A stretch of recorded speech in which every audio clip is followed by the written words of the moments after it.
pernikahan. Bagian yang terakhir adalah talak, idah, dan rujuk ya. Talak, rujuk, dan idah. Nah, sebelum saya masuk ke pembelajaran bab baru, saya mau review dulu materi kita sebelumnya. Fernando.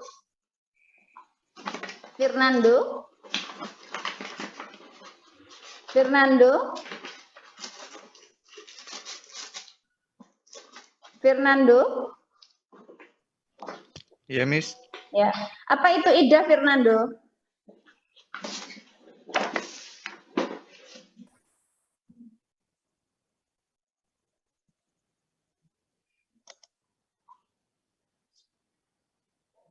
Mana ini anaknya?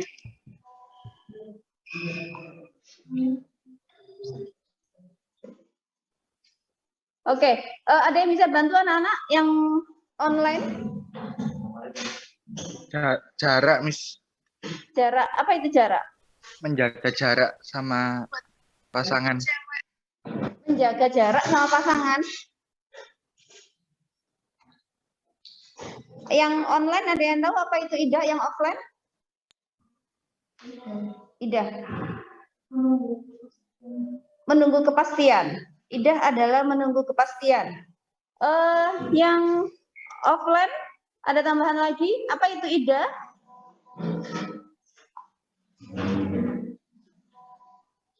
Tunggu istri setelah bercerai. Kenapa, Nduk? Waktu tunggu istri setelah bercerai sebelum menikah lagi. Oke, waktu tunggu bagi istri atau waktu menunggu bagi istri yang sudah dicerai suaminya untuk bisa Menikah. Untuk bisa apa kira-kira?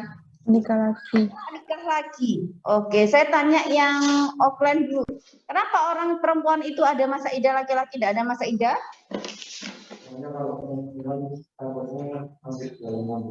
Apa? Kenapa? Kalau perempuan masih dalam kandungan. Kenapa?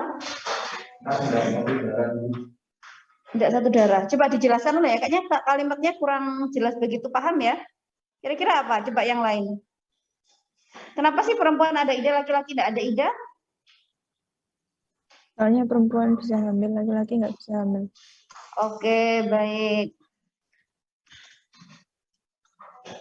Nah, itulah sebabnya anak-anak, sebenarnya ada dua hal yang menjadikan seseorang itu ada masa idah dan ada masa idah bagi perempuan. Yang pertama, untuk mengetahui apakah dia hamil atau tidak. Karena ketika terjadi pernikahan, kemudian istri itu hamil, maka harus nunggu dulu. Makanya perempuan ada masa idah untuk menunggu atau memastikan apakah dia hamil atau tidak. Yang pertama. Yang kedua adalah memberikan waktu bagi suaminya untuk bisa rujuk sama istrinya, si mantan istri. Nah, masa idah itu laki-laki lain nggak boleh masuk. Dalam artian nggak boleh melamar atau menghalalkan pakai akad nikah, nggak boleh. Karena selama masa idah itu masih jadi haknya suami. Hak dalam artian status ya. Maksudnya status itu boleh dirujuk kembali. Tapi kalau sudah masa idah, nggak bebas. Maksudnya orang lain mau ngelamar, mau nikahin si mantan istri boleh, gitu ya. Kalau masa idah, fungsinya dua tadi. Yang pertama adalah untuk mengetahui si istri hamil atau tidak. Yang kedua adalah untuk memberikan waktu bagi suami jika dia ingin rujuk. Itu ya. Bis, berarti rujuknya nggak ada masa idahnya gitu, Miss? Rujuknya, maksudnya gimana rujuknya nggak ada masa idahnya? Jadi kalau mau rujuk balik lagi, nggak usah nunggu masa idah gitu, nggak apa-apa, Miss? Mau rujuk balik lagi, nggak usah nunggu masa idah? Iya. Kan kalau masa idah kan waktu setelah cerai untuk menikah lagi. Bukan. Masa idah itu digunakan satu untuk mengetahui dia hamil atau tidak. Karena tadi mengacaukan nasab. Jadi ketika seseorang itu ternyata hamil, dia nikah sama orang lain, hubungan seksual, nah maka benihnya kan beda. Nah, itulah sebabnya perempuan ada masa idah.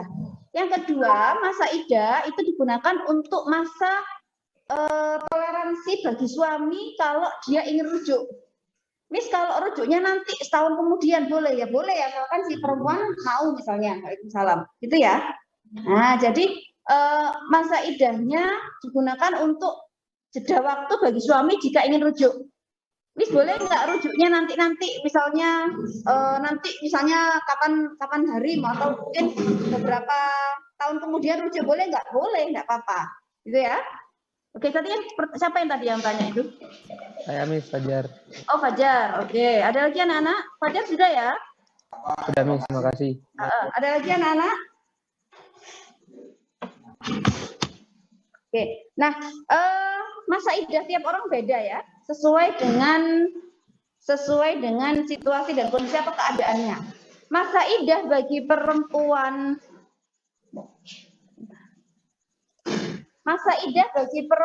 yang diceraikan suaminya ketika dia sedang masa subur atau dia mengalami menstruasi dan pernah berhubungan seksual, kira-kira berapa masa idahnya? 3 bulan 10 hari. Kira-kira 3 kali kuruk, Miss. kenapa? 3 kali kuruk. 3 kali kuruk, baik. 3 kali kuruk masa idahnya bagi perempuan yang ditalak suaminya dan dia masih haid gitu ya.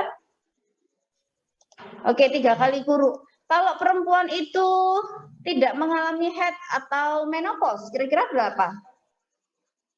3 bulan. 3 bulan. Oke. Sekarang yang offline dulu ya, saya tanya. Kalau perempuan itu hamil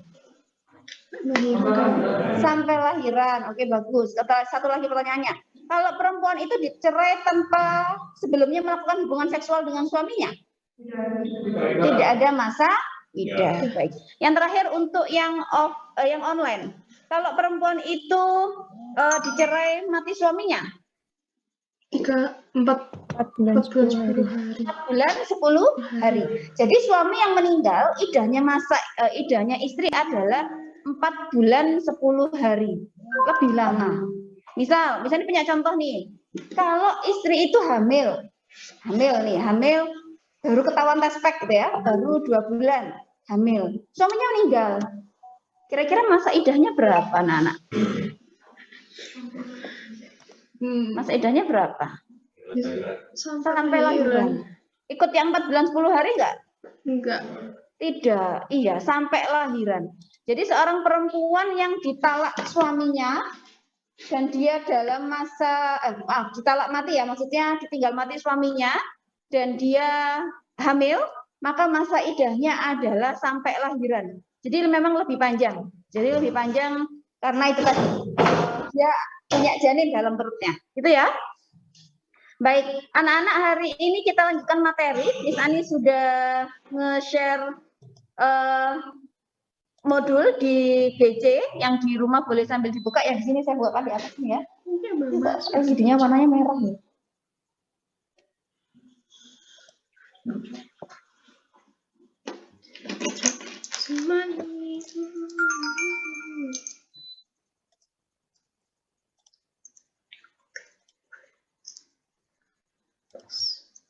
Nah, anak-anak bisa diakses ya. Yang di sini saya jelaskan aja ya. Atau maju videonya kalau agak ke depan. Ini kok cahayanya nggak tahu warnanya merah. Baik. Nah, anak-anak, hari ini kita akan belajar tentang harta warisan. Jadi kelas 12 itu materi fikih, materi hukum yang paling berat itu ada 2. Yang pertama adalah pernikahan, munakahat. Yang kedua adalah ini, mawaris. Mawaris itu adalah hukum warisan. Kenapa sih seseorang harus belajar hukum warisan? Saya tanya coba. Kita wajib tahu nggak hukum warisan seperti apa? Wajib. Kenapa, alasan apa? Kenapa kita harus belajar hukum warisan? Biar. Kenapa? Agar adil. Ada lagi yang depan? Yang online mungkin? Biar tidak. Biar nggak ngasal ambil warisan, Miss. Biar nggak ngasal ambil warisan. Ada lagi nggak yang punya jawaban yang lain? Biar kita nggak serakah. Ya. Saya anak kesayangannya bapak saya, itu buat saya semua. Nah, biar nggak serakah. Biar kita tahu hukumnya, tahu aturannya. Coro kita ngeyel itu kita benar dulu ya. Jadi meskipun kita ngeyel misalnya kendalanya ada yang nakal diambil semuanya, meskipun kita mau membela diri kita punya ilmunya. Nah, kita punya basic dasar ilmunya. Nah, anak-anak bedanya dengan di pembagian warisan secara hukum adat. Jadi kan di Indonesia itu ada banyak hukum adat ya. Sehingga kadang warisan itu dibagikan secara hukum adat. Nah, kalau kita nggak tahu secara hukum Islam, akhirnya kita bingung. Biasanya kalau hukum adat itu ada yang kasus di masyarakat seperti ini. Barang kalau sudah dihibahkan, tahu hibah ya? Hibah itu apa? Hibah itu kayak dikasih. Hibah itu apa? Nak? Dikasihkan, pakai hadiah. Hibah itu namanya hadiah. Hadiah. Misalnya gini, siapa namanya? Belakang Adam ya? Kamu siapa namanya? Siapa? Nomor 2, bukan depannya.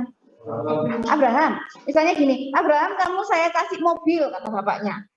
Ya, saya kasih mobil. Nah, selang kemudian mobil ini apakah jadi warisan atau sudah dihibahkan? Dihibahkan. Maka dia tidak boleh dihitung sebagai warisan karena sudah dihibahkan. Jadi kalau ada orang di masyarakat itu, kalau hibah, mari dihibahkan, diminta lagi untuk ditarik jadi harta warisan. Nah, ini yang nggak boleh.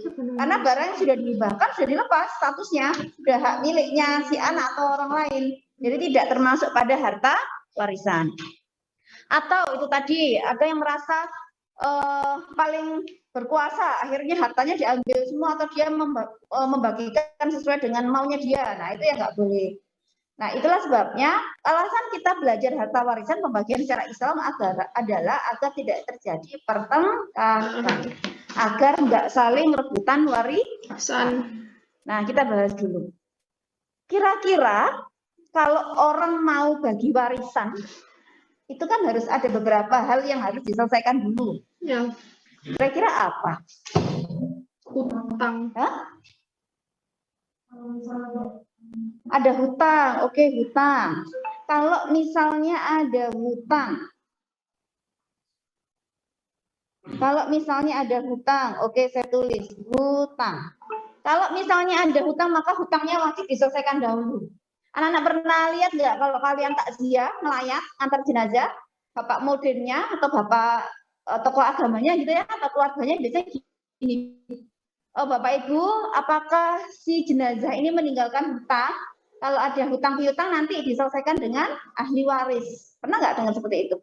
Pernah ya? Atau mungkin sudah kita tinggal ketika mau berangkat ke kubur itu ditanyakan sama orang sekitarnya. Apakah si X ini punya hutang? Kalau hutang segera diselesaikan. Makanya kamu kalau sekarang pernah hutang giling-giling. Wah, saya pernah hutang kopsis belum bayar sampai lulus. Nah, itu wajib. Kan ada itu kasus seperti itu. Punya utang kopsis, ada yang hutang di sini? Saya punya utang kopsis belum bayar, lupa 5.000 zaman dahulu kelas 1, saya kelas 3 misalnya. Itu wajib dibayar karena hutang adalah wajib dibawa mati karena hutang. Satu, hutang, berarti hutangnya jenazah harus dilunasi sih. Pakai uang siapa? Pakai uang siapa? Uang jenazah. Kalau ada. Nah, Miss, orang jenazahnya nggak punya uang, Miss, utang tok sing akeh. Yang bayar siapa? Warga. Ahli waris. Ahli waris itu siapa? Anak, istri, suami. Itu ya. Nah, itu. Yang pertama adalah hutang. Yang kedua? Kenapa, Le? Membayar ini, Miss, pemakaman almarhum. Membayar biaya pemakaman. Ya. Kalau sakit ya rumah sakitnya, ongkos rumah sakitnya, ambulannya, kemudian yang bayar yang duduk kuburnya, kan biasanya kita bayar ya, orang yang gali kubur ya. Kemudian kita bayar operasionalnya, mungkin kalau orang yang ada tahlil, kegiatan tahlilnya pakai uangnya jenazah, boleh diselesaikan dulu. Jadi biaya-biaya pemakaman dan sebagainya itu diselesaikan dulu. Kemudian ketika apa lagi anak-anak? Sebelum harta warisannya jenazah itu kita bagi-bagi. Kira-kira apa? Akan wasiat, Miss. Wasiat, oke, wasiat. Wasiat. Apa itu wasiat? Yang pojok belakang siapa namanya? Yang tengah? Faril. Oh, Faril. Wasiat apa itu Faril? Wasiat.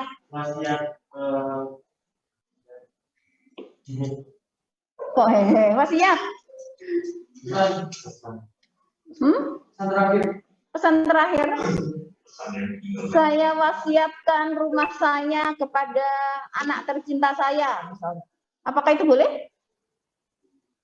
Yang paling muanut soalnya Faril itu muanut sama bapak ibunya, dia disuayang banget sama orang tuanya. dikasih warisan. Nah, dikasih wasiat. Berarti bapak ibunya nulis wasiat. Boleh seperti itu? Enggak boleh, kenapa? Boleh apa enggak boleh? Boleh. Nah, anak-anak wasiat. Wasiat itu pesan ya. Kayak tadi bilang teman pesan. Jadi nulis pesan. Jadi ketika orang meninggal itu biasanya ada yang wasiatnya, ada wasiat, ada yang tidak ada wasiat. Boleh nggak misalnya seseorang jenazah itu mewasiatkan seluruh hartanya buat anak saya nomor 1 karena muanut banget anaknya. Yang nomor terakhir nggak usah dikai pun wakal. Boleh nggak seperti itu? Enggak. Hah? Aslinya Boleh nggak? sih, tapi Boleh apa nggak boleh? enggak sih. Yang online kira-kira boleh nggak? Misalnya nih ada bapak-bapak nulis wasiat, harta saya semuanya tak kasihkan anak nomor 1. Soalnya dia manut, Enggak boleh dia sih. ibadahnya Boleh bagus, kasih, bla bla bla bla bla. Anak saya yang terakhir yang bontot nomor 3 karena nuwakal, wah misalnya gitu ya, nggak saya kasih warisan, boleh nggak kayak gitu? Boleh. Boleh? Boleh dong. Nah, anak-anak wasiat itu kita jawab ya, wasiat itu boleh dilakukan, Boleh, tapi tapi ada batasannya anak-anak. gila sih. Ketika dia bilang semuanya, itu adalah batasannya. Batasannya adalah 1/3 dari harta. Nah, jadi dalam artian semuanya itu enggak sing seluruh total misalnya 1 M, total dikira KB enggak, tapi adalah 1/3 dari 1 M tadi. Paham ya?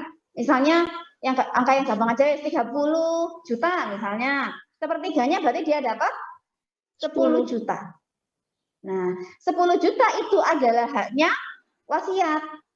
2/3-nya itu haknya siapa? Ahli waris. Jadi makanya iya nikah itu ada hubungannya sama warisan juga, karena statusnya tidak akan pernah terputus meskipun dia gegeran sama bapak ibu puri-purian gitu, kabur gitu ya, tapi dia tetap dapat harta waris.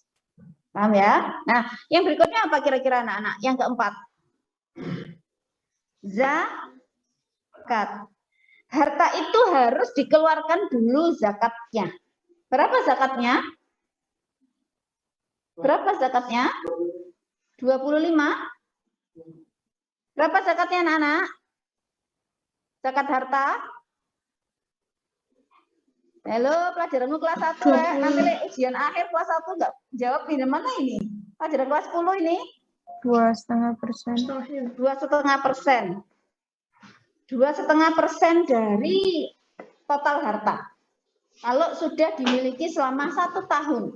Nah, jadi ada haulnya. Haul itu rentang waktu. Ini materi kelas 10 semester 2 kalau nggak salah. Nah, ini ada hal-hal yang harus diselesaikan dulu sebelum harta warisan dibagi. Yang pertama adalah hutang. Kemudian biaya operasional pemakaman, sakitnya ketika sakit dan sebagainya. Kemudian wasiat. Wasiat tidak boleh lebih dari 1/3. Kemudian berikutnya adalah zakat. Apakah semua orang itu berhak dapat harta warisan? Tidak. Misalnya tanya, siapa aja sih yang berhak dapat harta warisan itu? Anak. Anaknya. Pasangan. Anak, pasangan, terus siapa lagi? Cucunya.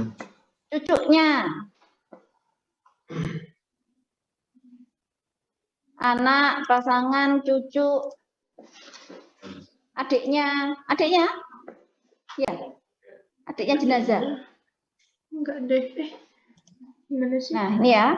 Ketika sudah selesai harta itu bisa kriterianya bisa dibagi. Oh, ternyata hutangnya sudah, zakatnya sudah, wasiatnya dibuka, boleh iya mau wasiat enggak?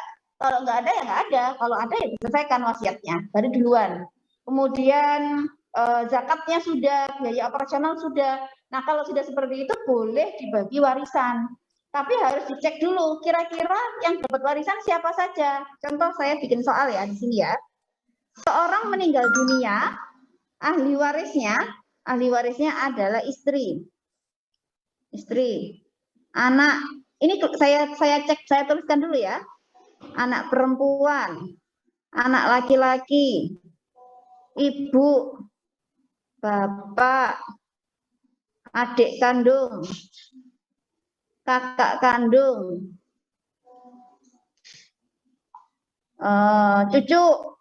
cucu anak dari si anak tadi ya, cucunya si jenazah. Ini yang meninggal suami.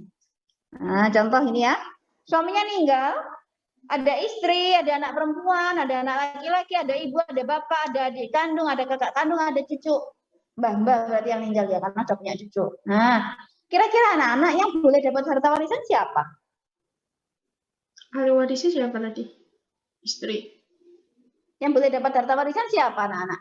Anak perempuan. Bapak, oke saya centang. Ada lagi? Apa sih? Anak laki-laki. Anak laki-laki, saya centang. Anak perempuan, saya centang.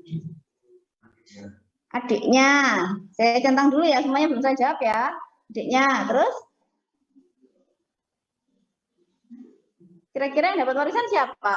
Ini semua ya, anak istri, anak Kakak, perempuan, anak kakak laki-laki, kandung ibu, dapat, bapak. terus? Kakak kandung, pokoknya ini kan sekandung. Paman sebapak. Istrinya nggak dapat? Dapat. Dapat nggak? Dapat. Dapat nggak? Yang online dapat nggak kira-kira istri? Dapat. Dapat? Dapat. Dapat? Ada yang bilang nggak dapat? Ada yang punya pendapat istri nggak dapat harta warisan? Jadi kayaknya ada yang bodek-bodek pertama. Oke, istri saya centang, istri. Iya. Ibu dapat nggak? Dapat. Dapat nggak? Dapat. Dapat. Meskipun ragu-ragu ngomongnya. Cucu dapat nggak? Dapat. Tidak. Dapat. Katanya Raja cucu nggak dapat. Yang online ada punya pendapat nggak? Cucu dapat nggak? Dapat. Miss. Dapat. Oke, ada yang dua pendapat ya. Ada yang dapat, ada yang enggak. Saya tanya dulu. Ibu sama bapak, kenapa dia dapat warisan? Karena dia Hubungan saudara. ya. Hubungan sedarah. Nasab. Nah, Nasab menjadikan seseorang dapat harta warisan. berarti Oke. ke bawah ke atas. Ibu bapak kan ke atas ya. Ke bawah berarti anak kandung sama anak kandung laki-laki, anak kandung perempuan. Nasab sedarah. Gitu ya. Istri kira-kira dapat harta warisan kenapa? Ya kan karena Kenapa? kalau istri Pasangannya. Karena ada sebab apa istri dapat dapat harta warisan? hubungan Sebab nikah. hubungan pernikahan.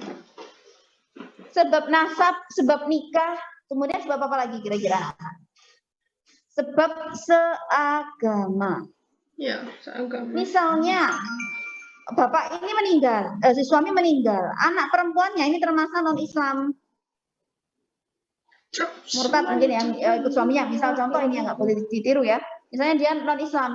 Kira-kira si anak perempuan dapat harta warisan nggak? Enggak. Tidak dapat.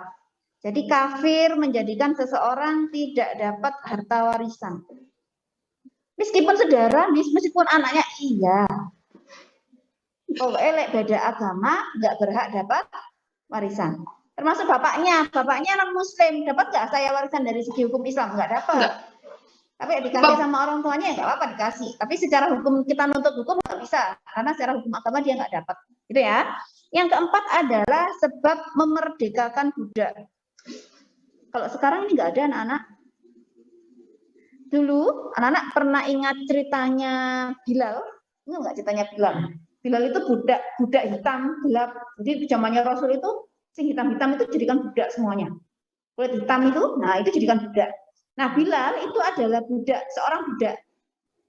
Ketika dia tahu Rasulullah menyebarkan Islam, Bilal ini sering datang ke kajian, rumahnya Arqam atau di firqah-firqah gitu ya. Jadi Bilal ini sering datang ke pengajian, ikut sholat, dia mendirikan sholat, ikut untuk ajarannya Rasulullah. Suatu saat, saya cerita enggak apa-apa ya. Suatu saat si Bilal ini ketahuan sama tuannya. Kan dia punya tuan ya, otomatis kalau budak. Ketemuan sama tuannya. Disuruh meninggalkan Islam. Balik nyembah berhala, karena zaman Rasul jahiliyah berhala. Jadi disuruh nyembah berhala, si Bilal enggak mau. Dipaksa-paksa Bilal enggak mau, akhirnya dia dieret-eret ke alun-alun, pusat kota. Di situ dia dicambuk, di situ dia dilempari batu. Supaya apa? Supaya balik nyembah berhala. Saking segitunya, sampai segitunya masyarakat Quraisy itu benci Rasulullah dan agama Islam. Sehingga disiksa. Hingga akhirnya lewatlah Abu Bakar. Abu Bakar itu naik kuda lewat. Tahu kalau ada rame-rame di alun-alun gitu ya. Saya nggak sekarang rame-rame di mana gitu, langsung datang. Nah, Abu Bakar itu lewat.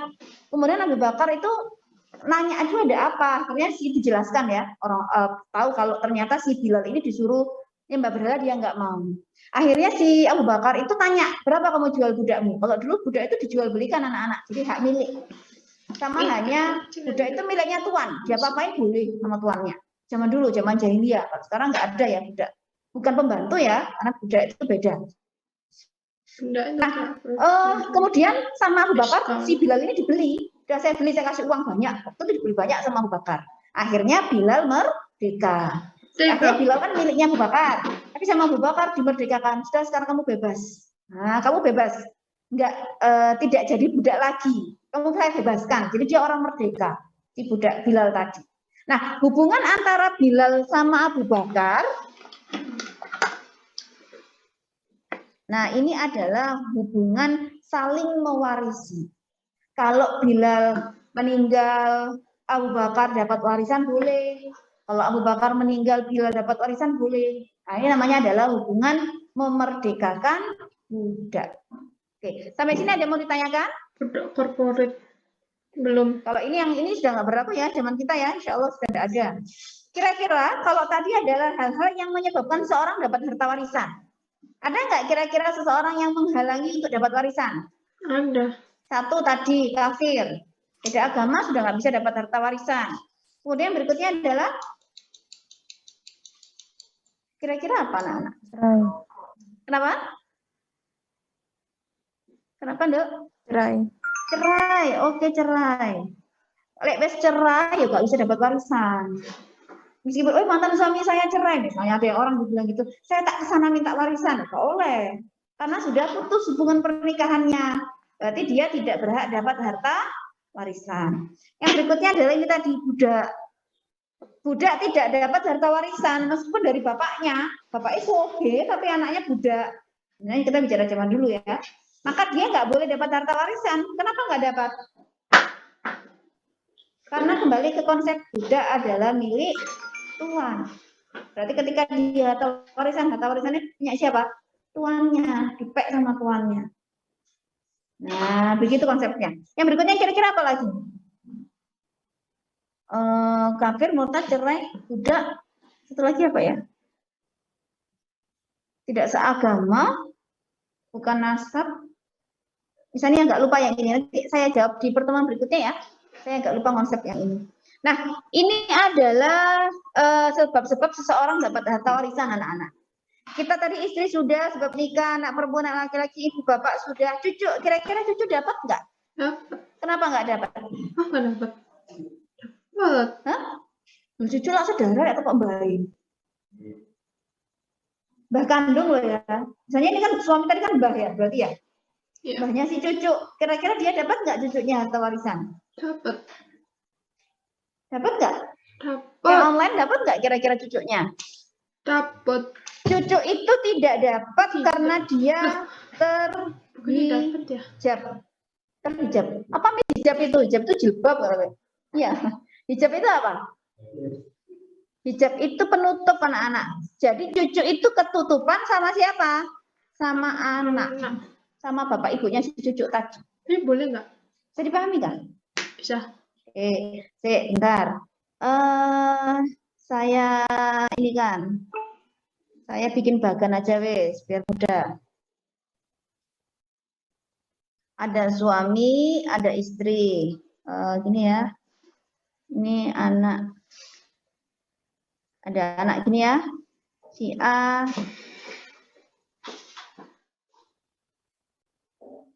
B, C. Ini sudah nikah. D, ini nikah, ini ya. Ini punya anak. Punya anak. Misalnya ini X, Y, Z misalnya. Ini cucu.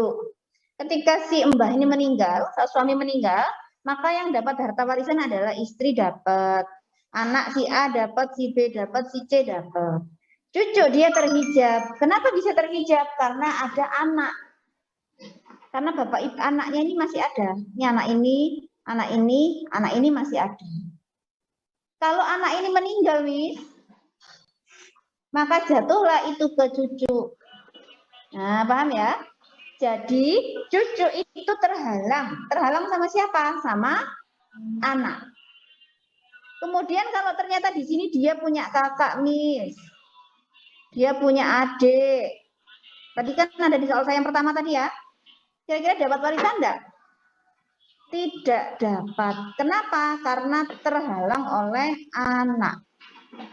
Nah, jadi kalau ada orang rumah tangga nggak punya anak, maka hartanya lari kemana?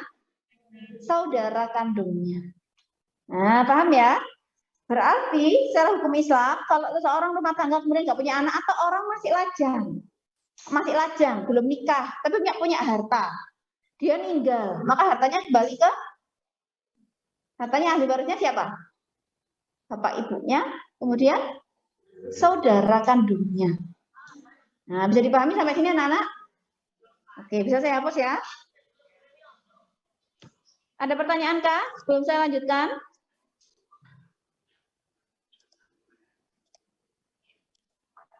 Nah, ini ahli waris. Wih, tabelnya banyak, Miss, bagannya iya. Nah, nanti kita harus hafalan, iya. Hafalannya apa, Miss? Bagian-bagian. Nah, ini bagan ahli warisnya. Nanti kita akan metani apa ya? Memisah-misah mana yang bisa dijadikan ahli waris, mana yang tidak. Nah, ini ketentuan pembagian harta warisan anak ada di surat An-Nisa ayat 11 sampai 12. Itu ya. Nah, ini nanti dibaca artinya saja. Nah, tabelnya ada di sini. Tabel ini harus dihafalkan, Miss. Iya. Kalau tabel ini nggak dihafalkan, kita nggak bisa ngitung. Nggak bisa ngitung warisan kita berapa, warisan si anak berapa. Tapi yang saya jadikan patokan, yang kita kerucutkan aja ya. Maksudnya kita batasi aja di keluarga inti. Bapak, ibu, anak saja. Saudara-saudara kita tinggal dulu. Kita fokuskan di yang keluarga inti. Ada bapak, ibu, anak, sama cucu. Kita luruskan yang garis vertikal aja ya. Oh ya, di sini ada ya. Oke. Kok Contoh nyari di istri. Google. Jika dia tidak ada anak, nggak punya anak, misalnya suami istri nikah, ada suami, ada istri, dia nikah, kemudian dia nggak punya anak, maka istri harta warisnya berapa? Seperempat dari harta waris. Nih, ini bahas yang ini.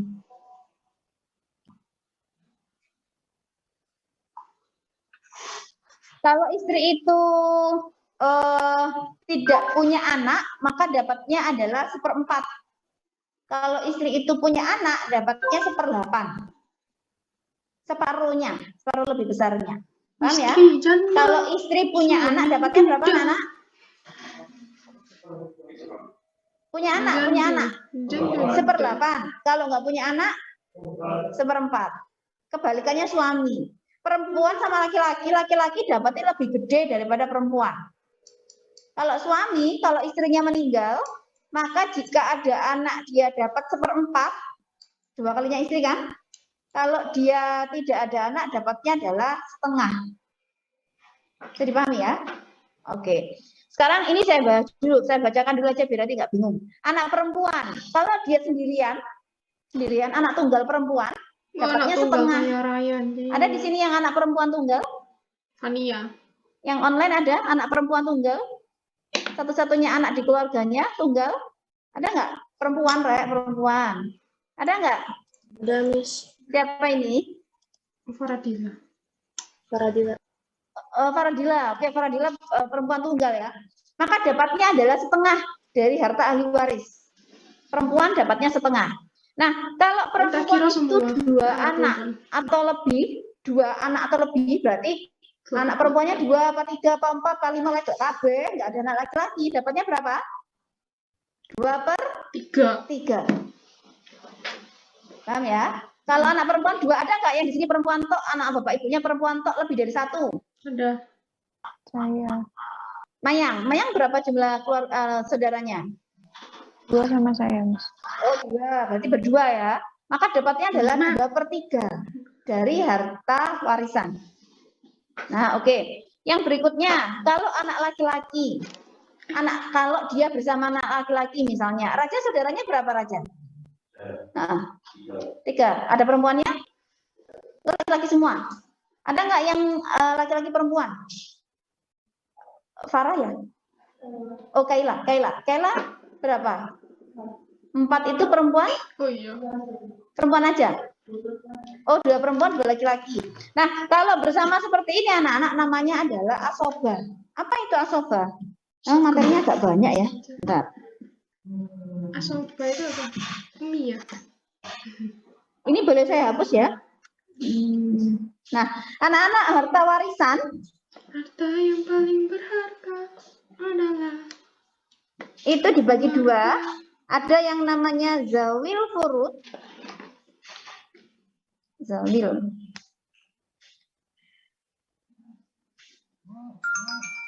Ada yang namanya asoba. Asoba itu artinya adalah sisa. Zawil furud ini siapa? Zawil furud ini adalah orang-orang yang bagiannya sudah ditentukan di Al-Quran tadi yang di tabel. Istri dapatnya berapa tadi kalau punya anak? 1/8. Kalau nggak punya anak? 1/4. Suami kalau punya anak? 1/4. Kalau nggak punya anak? 1/2. Nah, pokoknya 2 kali dari istri ya. Kalau anak perempuan tunggal dapatnya berapa? Yang online? Perempuan tunggal? Anak perempuan tunggal dapatnya berapa anak-anak? 1/2. Kalau perempuan 2 lebih tidak ada laki-laki, lebih dari 2 tidak ada laki-laki, 2/3. 2/3. Kalau dia bersama laki-laki, asoba. Jadi tadi yang per itu ada 1/2, 1/3, 1/4, 1/6, 1/8, 2/3. Ini namanya ashabul furud. Ashadul kafi. Ini sudah di Al-Quran, sudah paten. Ini ilmunya, jadi nggak bisa didapat. Ini nggak mau ame, saya mintanya 1/2 aja ya. Oleh yang ini ada di Al-Quran gitu ya. Ashabul furudnya berapa? 1/2, 1/3, 1/4, 1/6, 1/8, 2/3. Ya Allah. Yang sisanya namanya adalah asoba. Dan anak laki-laki masuk asoba. Jadi kini kau no anak laki-laki. Yang paling berharga Dapatnya berapa? adalah Asoba. Asoba itu apa? Sisa. Makanya buat Loh, ini sampai lucu. titik. Harta Kan yang sisa. paling berharga Nggak tentu seperti itu. adalah Nah, anak perempuan kalau bersama anak laki-laki maka dapatnya adalah asoba. aku mau pakai yang mana? Reni saudaranya berapa? 2 laki-laki perempuan. Oh, perempuan semua. Najwa? Perempuan laki-laki? Perempuan semua. Kamu siapa namanya? Saya lupa. Hah? Rido. Oh, Alvito, ya, Vito. Vito, saudaranya berapa? Oh, berarti laki-laki 2. Nah, kamu saya tanya biar nggak ngantuk ya. Saya ngantuk kamu.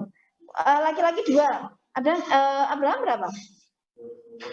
Laki-laki perempuan. Nah, kita pakai contohnya Abraham. Abraham saudaranya berapa? Berarti kamu punya kakak atau adik? Kakak perempuan. Ini saudaranya Abraham ya. Anak perempuan 1 sama laki-laki ini Abraham, ini kakaknya. Contoh.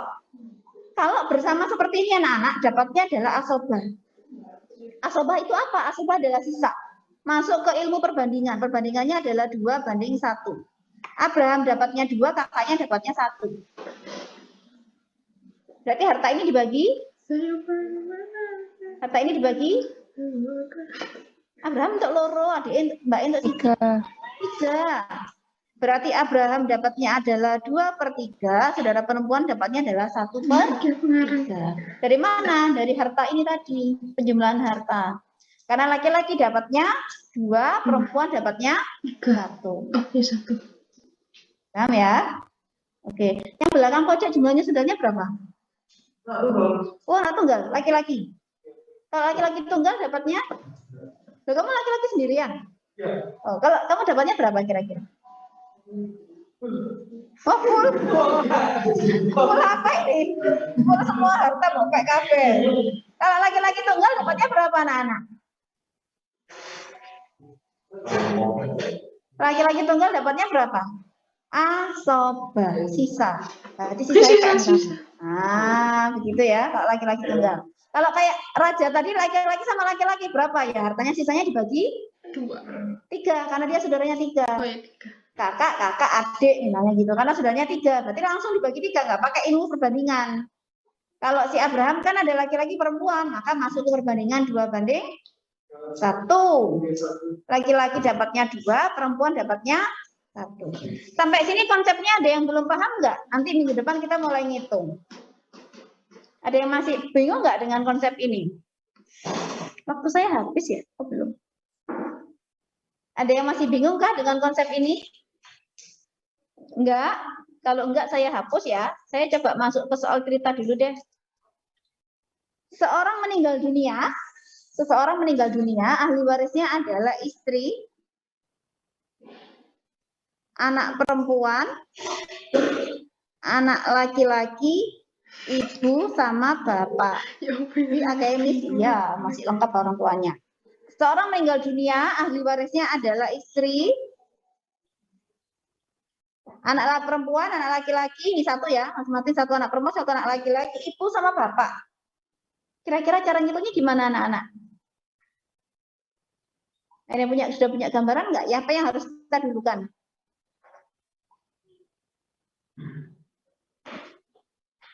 Yang harus kita, tadi ada 2 klasifikasi ya. Yang pertama zawil furud. Yang kedua adalah asobah. Yuk diklasifikasikan dulu yuk. Yang termasuk zawil furud siapa? Istri. Anak perempuan?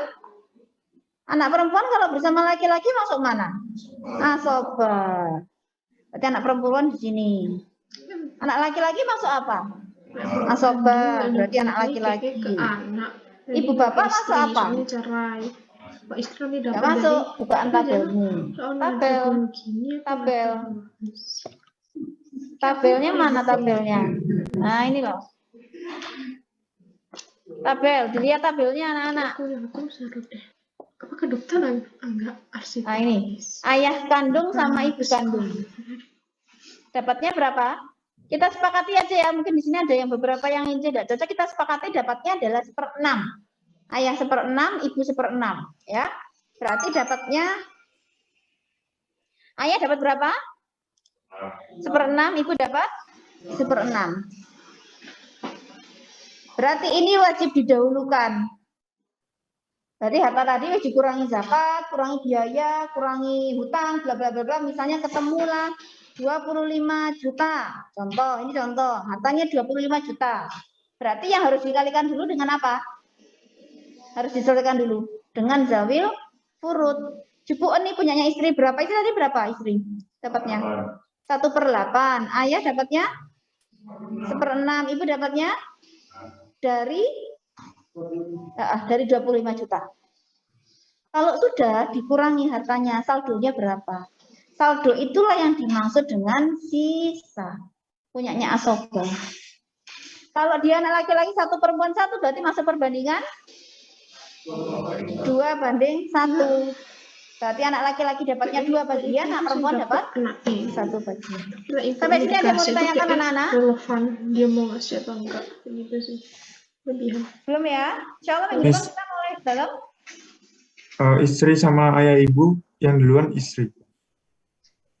Baik, ada pertanyaan dari Syarif, apakah istri sama ayah ibu yang didahulukan istri atau ayah atau ibu? Anak-anak status zawil furud itu haknya sama. Haknya, maksudnya haknya itu dikalikan dengan harta yang sama. Jadi bukan mbok kurangi, gitu ya. Berarti istri dikalikan 25 juta, ayah dikalikan 25 juta, ibu dikalikan 25 juta, sama. Siapapun yang mau didahulukan sama, karena aturannya sama. Nah, itulah namanya zawil furud. Baru saldonya itulah miliknya siapa? Asobah. Sampai sini ada yang mau ditanyakan? Yang offline tidak ada pertanyaan ya? Yang online ada pertanyaan anak-anak? Tidak ada ya? Insya Allah nanti lebih paham lagi kalau sudah masuk ke soal cerita. Insya Allah minggu depan kita masuk ke soal cerita ya.